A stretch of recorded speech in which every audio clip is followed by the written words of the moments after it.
Développement de forfait aux îles de la Madeleine, un exemple de partenariat présenté par Lynn Bouffard. À noter que le projet est en cours de développement. Je veux aussi prendre quelques secondes pour remercier les organisateurs de nous donner la chance de vous présenter notre produit.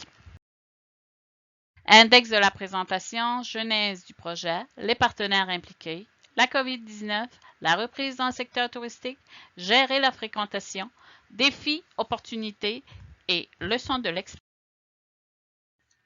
Tout d'abord, situons les îles de la Madeleine dans le contexte un peu plus général au niveau géographiquement.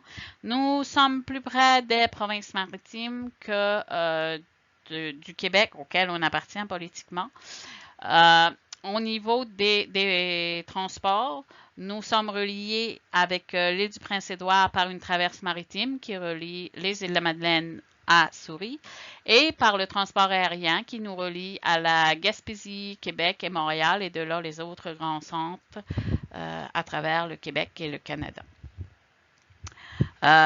À noter que le tourisme qui vient aux îles de la Madeleine, c'est un petit peu évident, est un tourisme de destination, c'est-à-dire qu'on ne fait pas que passer par les îles, on vient aux îles, donc la durée de séjour est entre 4 et 21 jours de séjour lorsqu'il est un des plus élevés au Québec, et ce qui favorise, si on veut, la durée le développement des entreprises.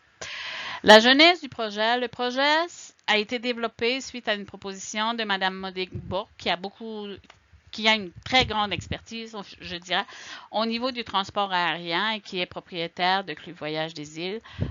Elle a plus de 40 ans d'expérience, autant au niveau des îles de la Madeleine que des transports dans le Grand Nord, les transports médicaux, les transports touristiques. Une expérience aussi en hébergement touristique parce que sa famille a été parmi celles qui ont parti le château Madelino. Donc, tant au niveau de l'hébergement que du transport. Il y avait une volonté de développer une fréquentation de la destination par les touristes internationaux parce que 80 à 90% de la clientèle actuelle vient du Québec. Donc, si on peut développer au niveau international et sur une base annuelle plutôt que saisonnière, qui est actuellement les semaines juillet et août, où c'est presque du surtourisme, on va augmenter, à notre avis, les retombées locales et on va augmenter la satisfaction de tous dans la fréquentation de l'archipel. Ce qu'on veut aussi par le projet, c'est d'avoir des forfaits développés avec des spécificités locales et les intervenants locaux. Bien sûr, il y a des intervenants de transport et tout ça, que c'est des intervenants de l'extérieur, mais surtout de miser sur le local. Le projet vise la concertation et l'échange entre les intervenants. Les intervenants sont tant du secteur municipal, du secteur des organismes à but non lucratif avec ou sans employés, du secteur communautaire que du secteur privé. Et le secteur privé, c'est des petites entreprises. Certaines sont ouvertes sur une base saisonnière, certaines sont ouvertes de façon annuelle. Ce qu'on veut aussi, c'est un produit adapté à la demande de groupe parce que oui, on a des groupes qui visitent les îles en autobus, comme un peu partout, ou individuels, c'est-à-dire une famille qui vient, mais qu'on pourrait lui développer un forfait adapté à ce qu'elle veut faire pendant sa visite aux îles. Et pourrait être fait vendu par la suite par d'autres agences. Les principaux partenaires au projet sont les compagnies d'aviation Pascan Aviation qui dessert les îles de la Madeleine et qui a continué à desservir pendant la pandémie les îles, surtout au niveau médical. Air Transat pour les voyages internationaux, autant à la sortie que l'entrée, et Air Canada, qui desservait localement jusqu'à l'arrivée de la COVID, qui avait des vols intérieurs, mais aussi au niveau international, qui va être présent dans le projet et avec lequel on continue de travailler.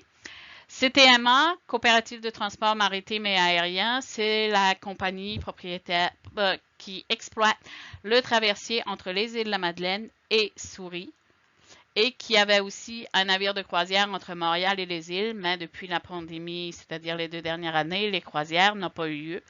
Et maintenant, on cherche à redéfinir est-ce qu'on va avoir un nouveau bateau ou comment on va fonctionner. Au niveau de l'hébergement, on a l'auberge Madelive, Château Madelino et la Salicorne qui sont des hébergements qu'on retrouve habituellement dans les grands centres ou un peu partout, des hôtels, type hôtel. Par contre, aux îles, on a un hébergement qui est spécifique, c'est-à-dire que beaucoup de personnes louent leur maison l'été et vont faire du camping ou ou vont chez des amis. Donc, il y a beaucoup de personnes qui louent des hébergements et des chambres.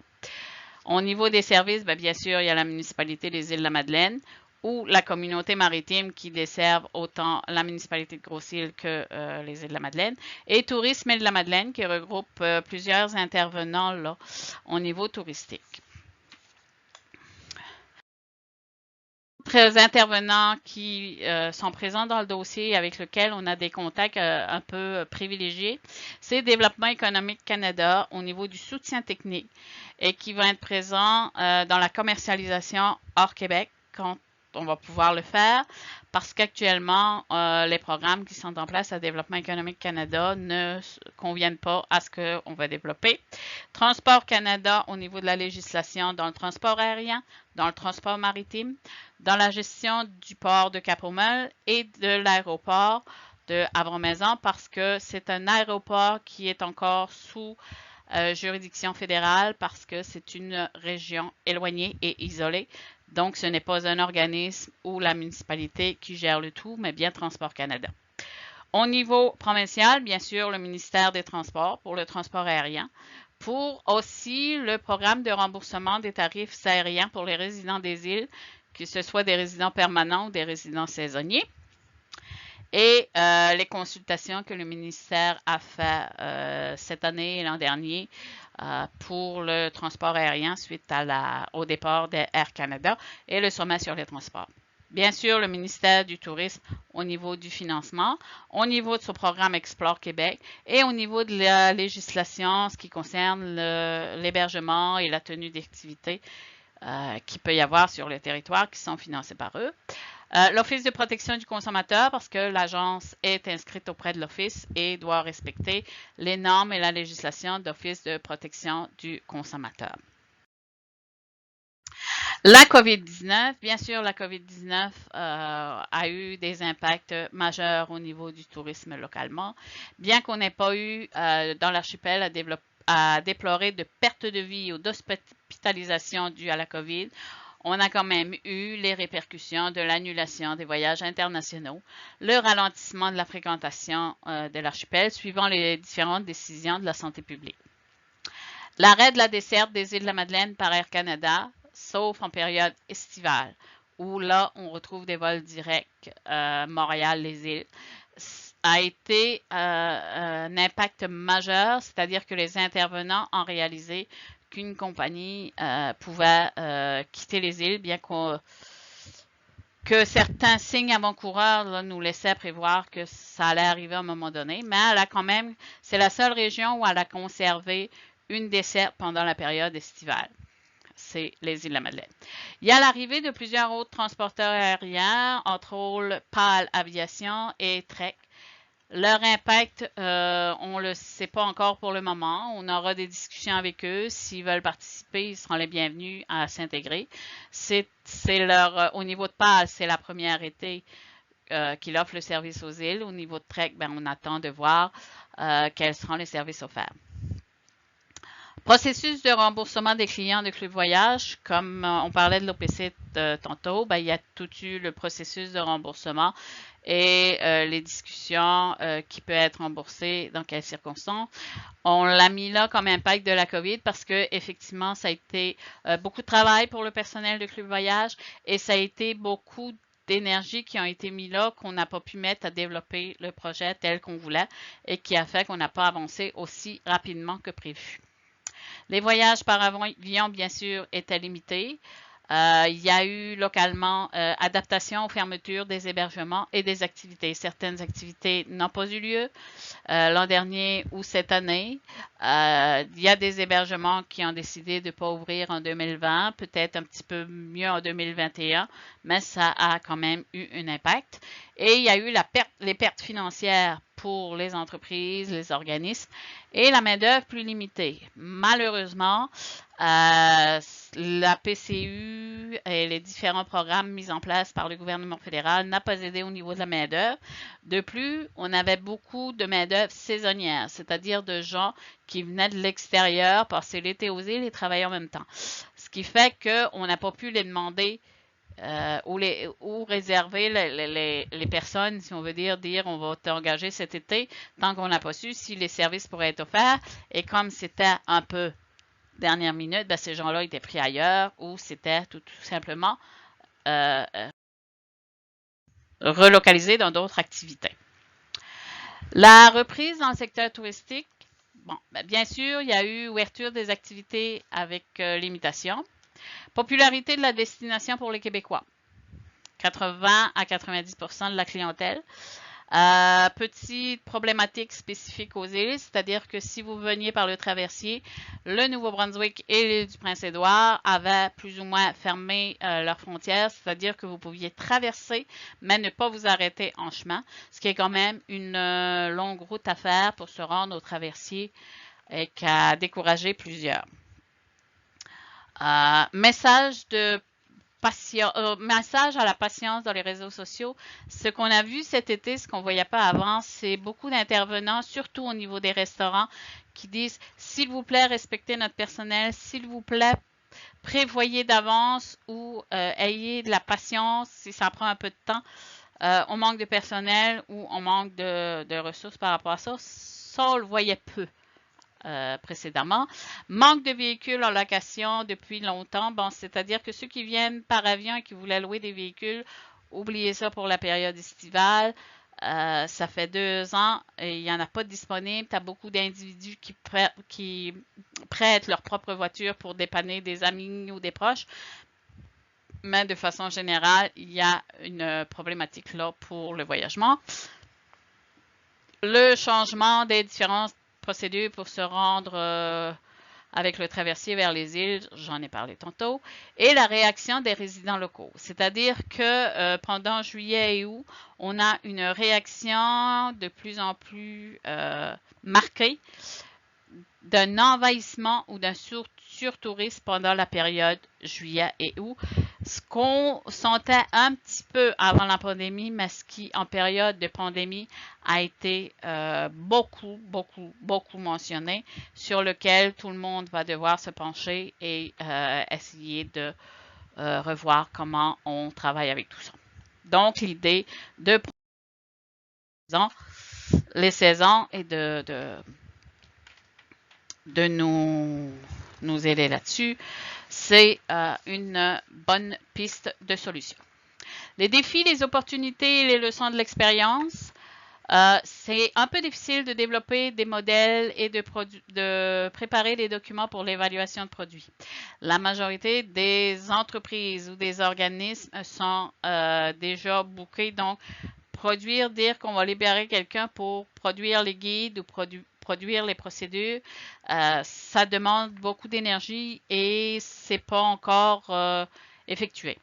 Le financement du projet, bon, ben, on a eu quelques difficultés là à financer certains aspects et à impliquer des partenaires financiers au niveau provincial et fédéral.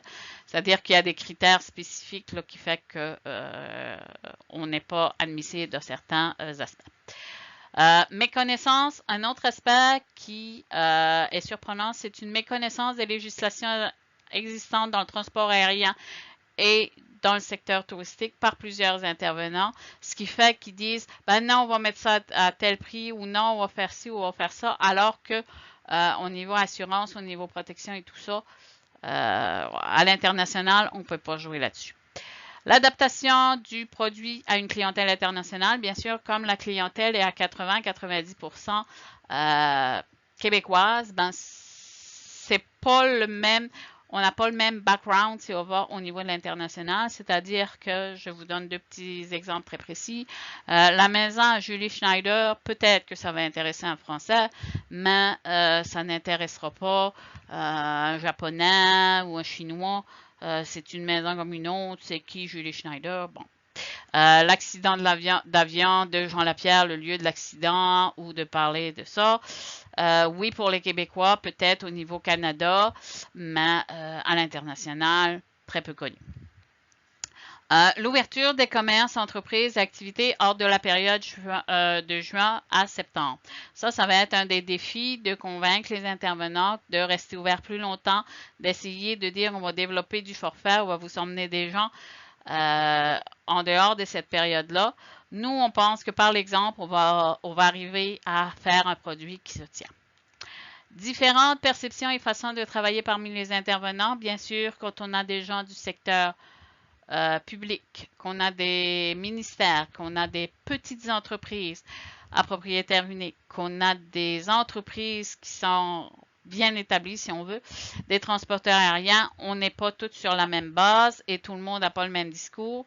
Donc, les perceptions de tout le monde peuvent être parfois un peu difficiles à concilier, mais ça va quand même bien. Intégrer le développement d'un projet dans le fonctionnement régulier d'une entreprise. On a eu quelques problématiques au niveau de l'implication, de la disponibilité des intervenants. En pleine saison estivale, tout le monde est booké, on n'a pas le temps de développer quoi que ce soit.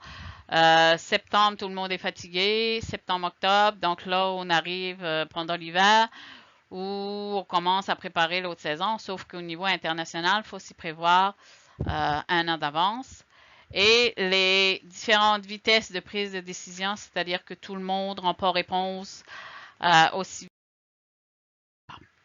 le dossier, mais nous, on pense qu'on va arriver à ce que tout le monde travaille ensemble et que tout le monde peut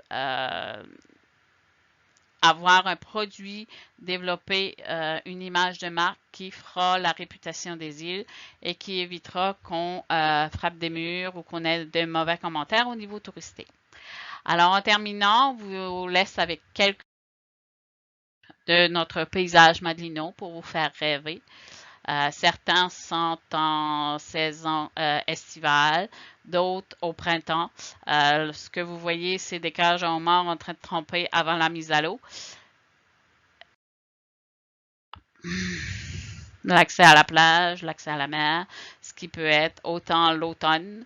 Le printemps, c'est un petit peu plus frais, mais il y a d'autres activités qui peuvent être faites. Voilà, merci beaucoup.